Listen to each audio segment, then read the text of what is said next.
अब पछताए का होत जब चिड़िया चुग गई खेत। जी हां, अमेरिकी राष्ट्रपति ट्रंप ने भारत पर टैरिफ लगाकर रूस से तेल खरीद रोकने का दबाव डाला, लेकिन भारत अपने हितों पर अड़िग है। वैश्विक मंचों पर भारत ने सक्रियता दिखाई और अमेरिकी कृषि उत्पादों पर टैरिफ में छूट नहीं दी है। इससे अमेरिका को साफ संदेश दिया गया कि भारत किसी भी देश के दबाव में अपनी नीतियां नहीं बदलेगा। लेकिन अब ट्रंप की टैरिफ नीति की वजह से भारत अमेरिका के संबंधों में दरार आती नजर आ रही है और अब ऐसा लग रहा है कि टैरिफ को लेकर अमेरिका भारत के बीच जल्द सुलह हो सकती है। भारत और अमेरिका में छिड़े टैरिफ विवाद के बीच अमेरिकी राष्ट्रपति डोनाल्ड ट्रंप ने पीएम नरेंद्र मोदी को अपना अच्छा दोस्त बताया है। दूसरी ओर भारतीय प्रधानमंत्री ने भी इस पर अब जवाब दिया कि पीएम मोदी ने ट्रंप की भारत अमेरिका संबंधों पर सकारात्मक टिप्पणियां की हैं और उसकी सराहना करते हैं। पीएम मोदी ने कहा कि वो ट्रंप की भावनाओं की गहराई से कद्र करते हैं और उनका पूरा समर्थन भी करते हैं।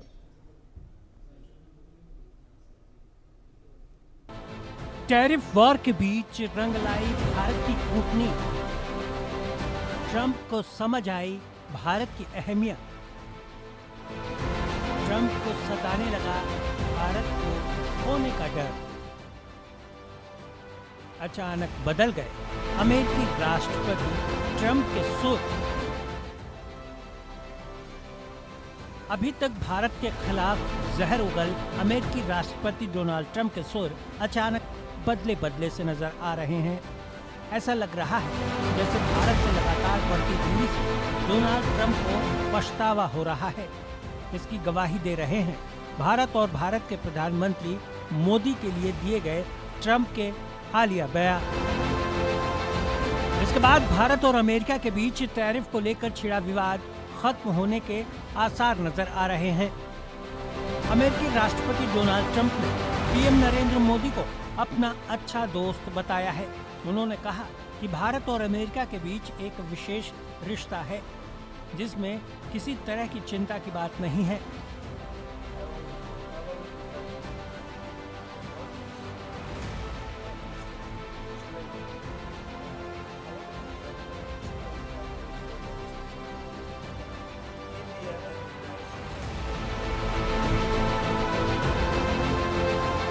जब अमेरिकी राष्ट्रपति ट्रंप से पूछा गया कि क्या वो भारत के साथ संबंधों को फिर से सुधारने के लिए तैयार हैं, तो वो खुद के भारत पर लगाए गए 50% टैरिफ को लेकर भी निराश दिखे। I don't think we have. I've been very disappointed that India would be buying so much oil, as you know, from Russia, and I let them know that. We put a very big tariff on India, 50% tariff, very high tariff. I get along very well with Modi, as you know. He's great. He was here a couple of months ago. In fact, we went to the Rose Garden and the grass was so soaking wet. It was such a terrible place to have a news conference. I said, well, let's use a beautiful white stone emblematic of the White House, okay? And it's been very well received. But we had a news conference on the grass. That was my last news conference I had on the grass because everybody sunk in. You probably sunk in. Every reporter out there, they ruined their shoes. We made that change. It's been a really well-received change. तो वहीं भारतीय प्रधानमंत्री ने भी इस पर अब जवाब दिया है। पीएम मोदी ने ट्रंप की भारत अमेरिका संबंधों पर सकारात्मक टिप्पणियों की सराहना की है। पीएम मोदी ने कहा कि वे ट्रंप की भावनाओं की गहराई से कद्र करते हैं और उनका पूरा समर्थन करते हैं। दरअसल दूसरी बार सत्ता में लौटने के बाद ट्रंप का रुख पहले से कहीं ज्यादा आक्रामक रहा है। भारत भी उनकी इस आक्रामकता से अछूता नहीं रहा। कभी पाकिस्तान के साथ खड़े नजर आए तो कभी भारत के खिलाफ ट्रंप ने सख्त बयान दिए। अमेरिका और भारत के बीच टैरिफ वॉर के बीच भारत ने जो कूटनीतिक रणनीति अपनाई, अमेरिका के बार उकसाने के बावजूद भारत ने बेहद संयमित प्रतिक्रिया दी। हालांकि प्रधानमंत्री मोदी ने कई बार भारत के प्रति इशारों में ट्रंप प्रशासन को कड़ा मैसेज भी दिया। दिलचस्प ये रहा कि भारत ने ज्यादातर मौकों पर अपना विवेक और संयम बनाए रखा। जब जरूरत हुई तभी जवाब दिया। शायद यही वजह है कि ट्रंप सुबह कुछ कहते और शाम को कुछ और। ऐसे में भारत ने हर बार प्रतिक्रिया देने की जरूरत नहीं समझी। ट्रंप की भारत से नाराजगी की बात करें तो वो कई मुद्दों को लेकर है। पहली कि ट्रेड डील पर कोई सहमत नहीं बनी। वहीं दूसरा मुद्दा रूस से तेल खरीद का है, जिसकी वजह से भारत से गुस्साए ट्रंप ने भारत पर 50% टैरिफ लगा दिया। इतना ही नहीं, ऑपरेशन सिंदूर के बाद भी जब ट्रंप ने दावा किया कि उन्होंने भारत पाकिस्तान के बीच सीज फायर कराया, जबकि पीएम मोदी ने साफ कहा कि ये दोनों देशों की आपसी बातचीत का नतीजा थी। अमेरिकी राष्ट्रपति डोनाल्ड ट्रंप ने भारत पर टैरिफ लगाकर रूस से तेल खरीद रोकने का दबाव बनाया, लेकिन भारत अपने हितों पर अडिग रहा। वैश्विक मंचों पर भारत ने सक्रियता दिखाई और अमेरिकी कृषि उत्पादों पर टैरिफ में छूट नहीं दी। इससे अमेरिका को साफ संदेश दिया कि भारत किसी भी देश के दबाव में अपनी नीतियां नहीं बदलेगा, जिसके बाद भारत और अमेरिका के बीच तल्ख बढ़ती चली गई। वहीं अब ट्रंप की ओर से ताजा बयान के बाद ऐसा लगता है कि अब इन संदेशों का असर दिखने लगा है और अगर ऐसा ही जारी रहा तो दोनों देशों के रिश्तों में तनाव की बर्फ जल्द पिघल सकती है, क्योंकि चीन में हुए एससीओ समिट की जो तस्वीरें दुनिया ने देखी, तब से अमेरिकी राष्ट्रपति ट्रंप की नींद उड़ी हुई है। चीन में हुए एससीओ समिट में भारत के प्रधानमंत्री मोदी, जिनपिंग और पुतिन एक साथ दिखे। इस तस्वीर ने ट्रंप की बेचैनी और बढ़ा दी। उन्होंने सोशल मीडिया प्लेटफॉर्म पर शुक्रवार को लिखा, लगता है कि हमने भारत और रूस को चीन के हाथ में खो दिया है। उनका भविष्य लंबा और समृद्ध हो। इसके साथ ही उन्होंने पीएम मोदी, शी जिनपिंग और पुतिन की एक फोटो भी शेयर की। लेकिन ये वही ट्रंप है जो कुछ ही घंटों बाद कहते हैं कि भारत और अमेरिका के बीच स्पेशल रिश्ता है, इसमें किसी तरह की चिंता की बात नहीं है, बस कभी कभी ऐसे पल आ जाते हैं। ट्रंप के इन बयानों से साफ है कि उन्हें अब एहसास हो गया है कि धमकियों और आक्रामक बयानों से भारत झुकने वाला नहीं। अगर ऐसा होता तो इसके नतीजे बीते महीनों में दिख गए होते। यही वजह है कि ट्रंप अब दोस्ती और साझेदारी की बात करने लगे हैं। Bureau report, India news. आपने रिपोर्ट देखी और इसी विषय पर हमने कुछ सर्वे किया। उस सर्वे के आंकड़े क्या कुछ निकलकर सामने आए हैं, सवाल हमने क्या पूछे थे वो आपको बताते हैं। हमने सर्वे में पहला सवाल पूछा कि दुनिया के लिए भारत अमेरिका साझेदारी कितनी जरूरी है, ये पहला सवाल था। और इसमें जो आंकड़े निकलकर सामने आए हैं कुछ इस तरीके से कि वैश्विक शांति के लिए महत्वपूर्ण 23% लोगों ने माना, हिंद प्रशांत क्षेत्र में स्थिरता के लिए जरूरी है 10% लोग मानते नजर आए, और उपरोक्त दोनों के लिए 43% लोग मानते नजर आए। कुछ कह नहीं सकते, ये 24% लोगों का कहना था, यानी कि 24% लोग कंफ्यूज नजर आए। और ये सर्वे हमने आगे किया जिसमें हमने दूसरा सवाल पूछा कि क्या भारत और अमेरिका साझेदारी वैश्विक चुनौतियों के लिए मजबूत गठजोड़ है। 55% लोगों ने हाँ बोला, 39% लोगों ने नहीं बोला और 6% लोग कंफ्यूज नजर आए जिन्होंने कहा कि कुछ कहा नहीं जा सकता है। तो कुछ इस तरीके से ये आंकड़े निकलकर सामने आए हैं। और सर्वे में तीसरा सवाल हमने पूछा कि क्या ट्रंप भारत के साथ बढ़े हालिया तनाव से होने वाले नुकसान को भांप गए हैं। 80% लोगों ने हाँ कहा है, 16% लोगों ने नहीं कहा और 4% लोगों ने कहा कि कुछ कहा नहीं जा सकता है इस विषय पर। और इस सर्वे में हमने चौथा सवाल पूछा कि क्या अमेरिका का यू टर्न भारत की मजबूत वैश्विक कूटनीति को दर्शाता है।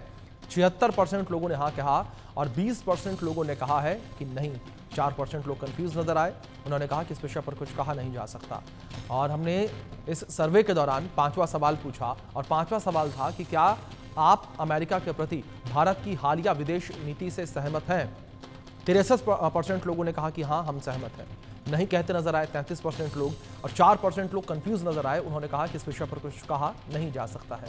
तो कुछ इस तरीके से ये सर्वे के आंकड़े निकलकर सामने आए हैं और इसी विषय पर हम बातचीत भी करेंगे। कुछ खास मेहमान भी हमारे साथ जुड़ेंगे, उनसे हम चर्चा करेंगे कि किस तरीके से वो हालिया हालात को देखते हैं, अमेरिका भारत के जो बीच रिश्ता है उसको किस तरीके से देखते हैं और जो तनाव पैदा हुआ है उस तनाव को किस तरीके से देखते हैं, तमाम चीज़ों को समझेंगे। लेकिन हमने ये पूरे आंकड़े आपके सामने रखे हैं, इनसे आप भी अंदेशा लगा सकते हैं कि किस तरीके से इस विषय को लेकर देश की जनता सोचती है। और इस बीच हमारे साथ दो खास मेहमान भी जुड़े हैं। हमारे साथ सीए मनीष मिश्रा जुड़े हैं, टैक्स मार्केट एक्सपर्ट है। हमारे साथ विदेश मामलों की जानकार श्रुति दास गुप्ता जी जुड़ी हैं। आप दोनों मेहमानों का बहुत स्वागत इस चर्चा में। चर्चा की शुरुआत श्रुति जी मैं आपसे ही करूंगा। सबसे पहले आप रिश्तों को लेकर बात श्रुति जी की जाए तो लगातार ये कहा जा रहा है कि भारत और अमेरिका के रिश्तों में खटास है, लेकिन श्रुति जी एक और ये भी कहा जा रहा है कि लंबे समय तक ये दूरी नहीं बनी रह सकती, क्या कुछ कहेंगे आप?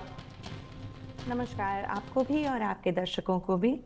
ये खटास तो है ही, क्योंकि और ये तो ऊपर से नींबू निचोड़ी हुई खटास है, ये ऑर्गेनिकली तरीके से नहीं बनी है खटास।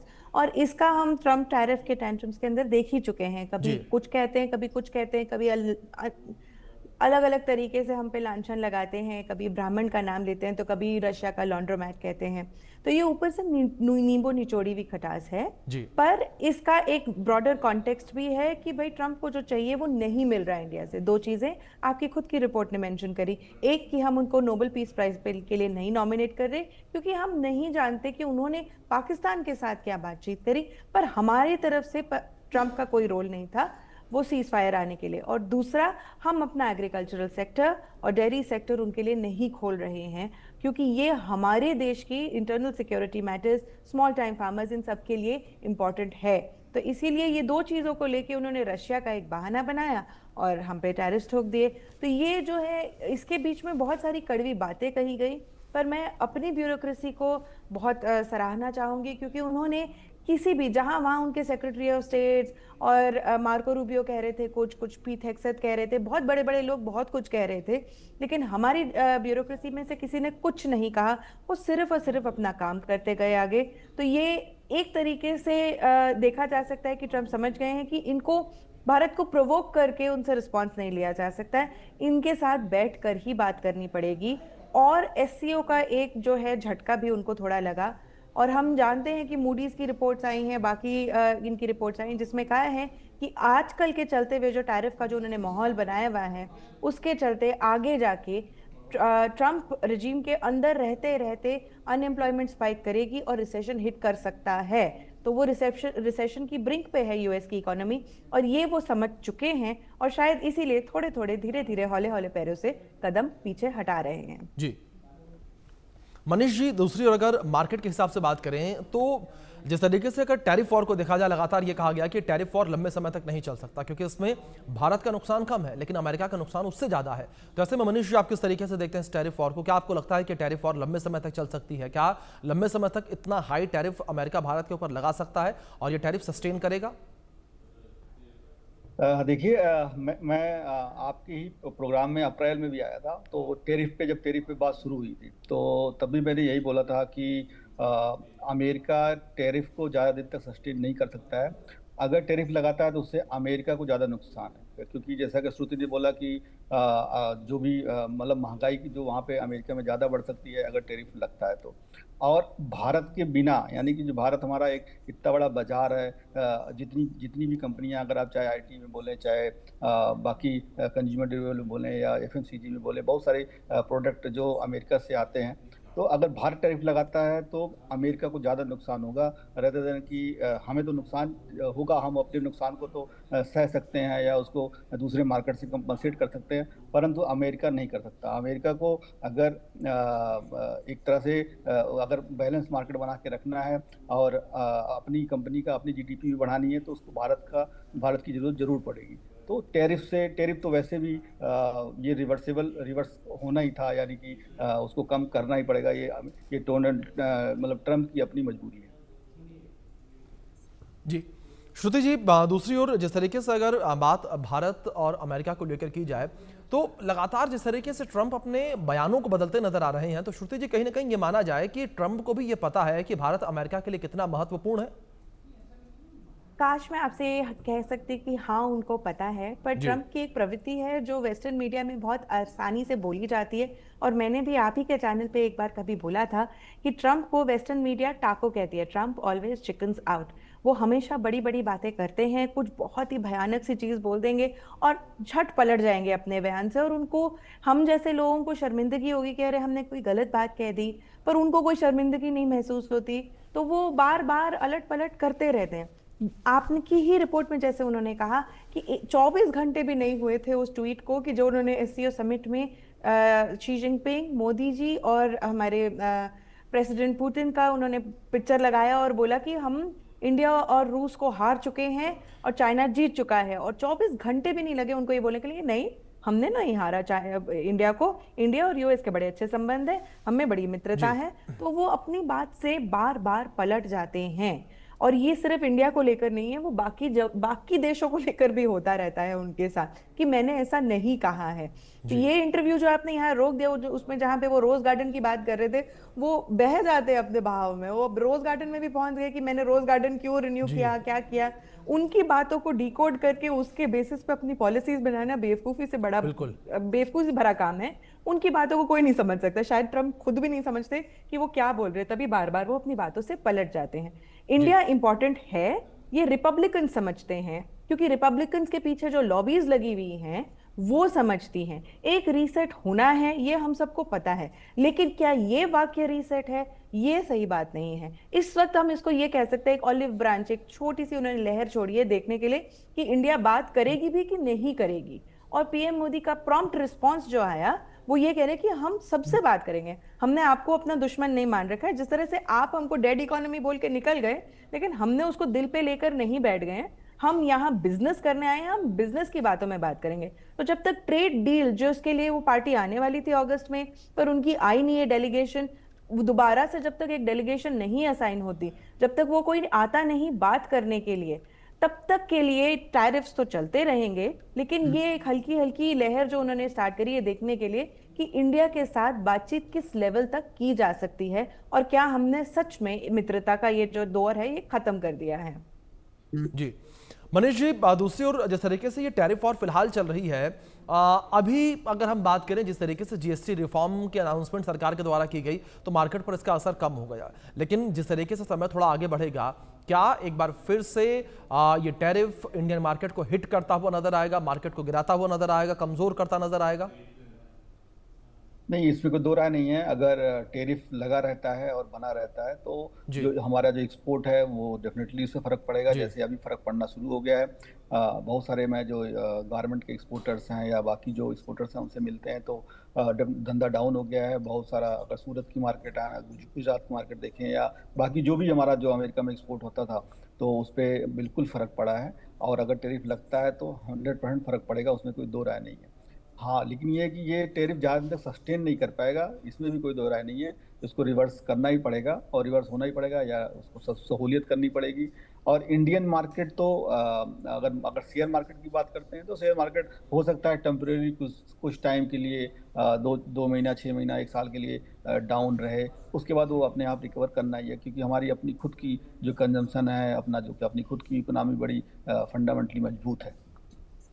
जी श्रुति, ये जिस तरीके से लगातार हम तमाम चीज़ों का जिक्र कर रहे थे, ऐसे में क्या ये माना जाए कि जो ट्रम्प है उनकी एक कह सकते हैं कि खिंच भी हो, एक अंदर से उनकी वो चिढ़ भी हो, जिस वजह से लगातार वो इस तरीके से बार बार अपने बयानों को बदल रहे हैं? क्योंकि अगर उनके हालिया बयान को आप भी देखें, जाहिर तौर पर मेरे से बेहतर इन चीज़ों को आप समझेंगी, जब उन्होंने कहा कि मैं ये स्वीकार करता हूं कि मैं असफल रहा रूस यूक्रेन के युद्ध को रुकवाने में, क्योंकि उनका जब चुनाव कैंपेन चल रहा था, जब वो राष्ट्रपति नहीं चुने गए थे, उस वक्त भी अपने कैंपेन में उन्होंने हर जोर शोर से कहा था, हर मंच पर जाकर, कि मैं जैसे ही राष्ट्रपति बनूंगा आप देखिएगा किस तरीके से मैं युद्ध को रुकवा दूंगा।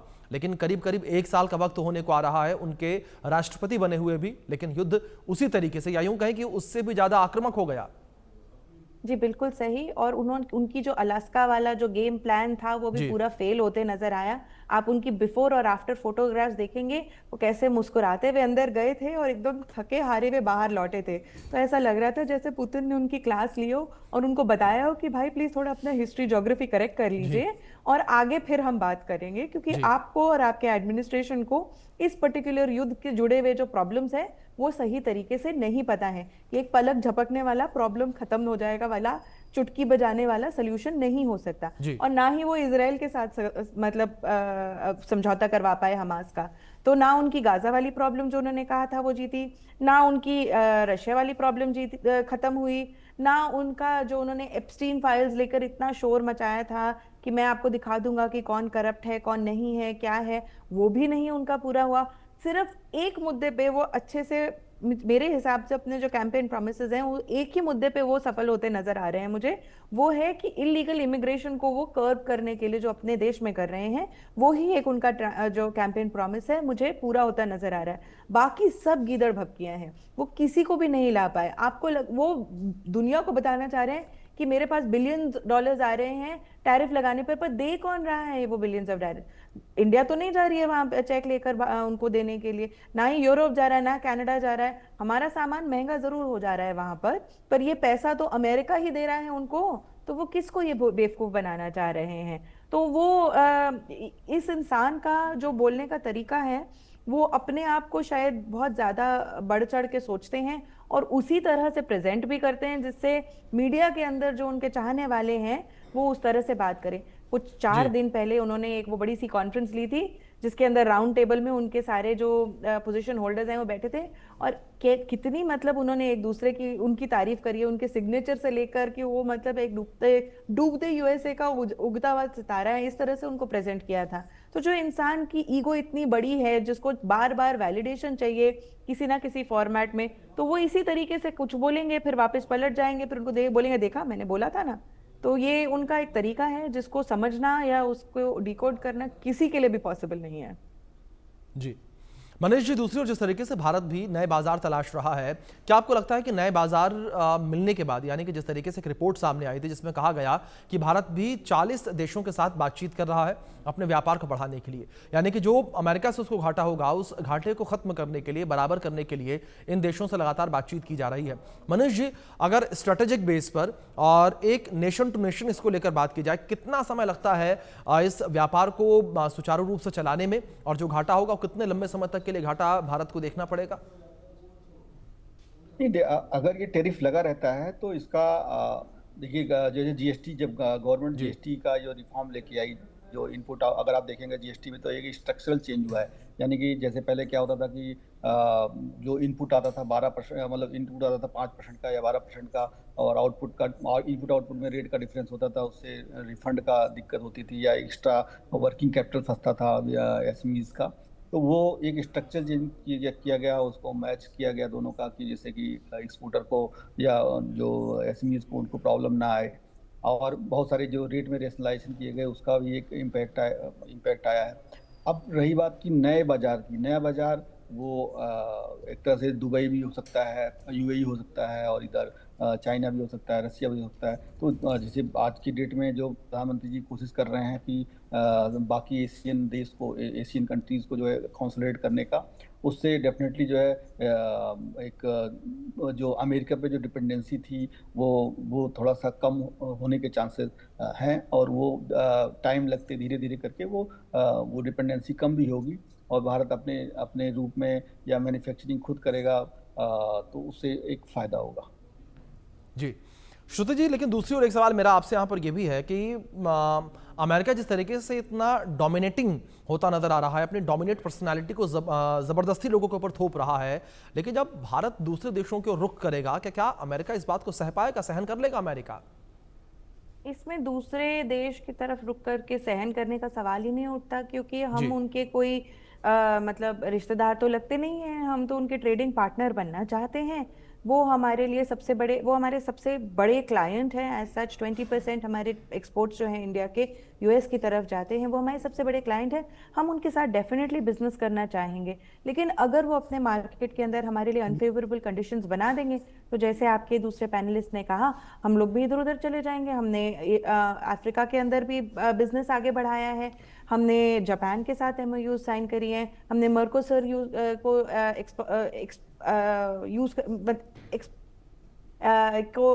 अप्रोच किया है, और ब्राज़ील वगैरह के थ्रू हमने मीना मार्केट्स को एक्सप्लोर करने की कोशिश करी है। तो हमारे पास ऑप्शंस बहुत सारे हैं, लेकिन उनको, जैसे आपके पैनलिस्ट ने कहा, टाइम लगता है, धीरे धीरे बनेगा। जब ट्रम्प अपनी ये पूरा टैंट्रम खत्म कर लेंगे और डिसाइड कर लेंगे कि हाँ भाई ये वाला रेट मेरे लिए सही है, या ये वाला पोजीशन मेरे लिए अब सही है कि वापस इंडिया को अपने पास बुला लें, तब वो बुला लेंगे। तब हमारे लिए जो ट्रम्प के थ्रू जो बिजनेस आना था वो हमारे लिए वो एक फायदा बन जाएगा।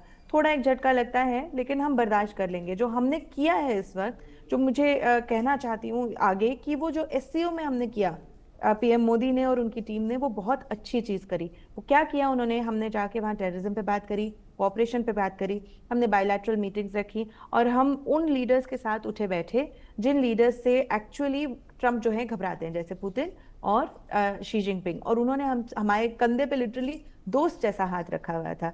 लेकिन हम मिलिट्री परेड में नहीं बैठे, हम मिलिट्री परेड में उनके साथ नहीं बैठे। हमने एक तरह से ये भी एक संदेश भेजा कि हम पार्टनर्स ढूंढ रहे हैं, हम अपना अगला मास्टर नहीं ढूंढ रहे हैं। अगर आप पार्टनर बनने को तैयार हैं तो आप भी आइए बैठने पे। अगर चीन पार्टनर बनने को तैयार है, मार्केट खोलने को तैयार है अपना, तो वो भी बैठ सकता है हमारे साथ। तो हमने एक बहुत अच्छा डिप्लोमेटिक पाथ चूज किया है, जिसकी वजह से आगे श्रुति जी, अब चल के देखने वाली हमको बात यहाँ फायदा पर यही होगा। होगी कि किस तरीके से भारत और अमेरिका के रिश्ते सुधरते नजर आएंगे आने वाले दिनों में, क्योंकि तमाम जानकारों का यही कहना है कि लंबे समय तक ये चलता नजर नहीं आएगा। फिलहाल बहुत शुक्रिया जुड़ने के लिए आपका, मनीष जी भी आपका भी। और इसी के साथ वक्त छोटे से ब्रेक का है, बने रहे इंडिया न्यूज के साथ।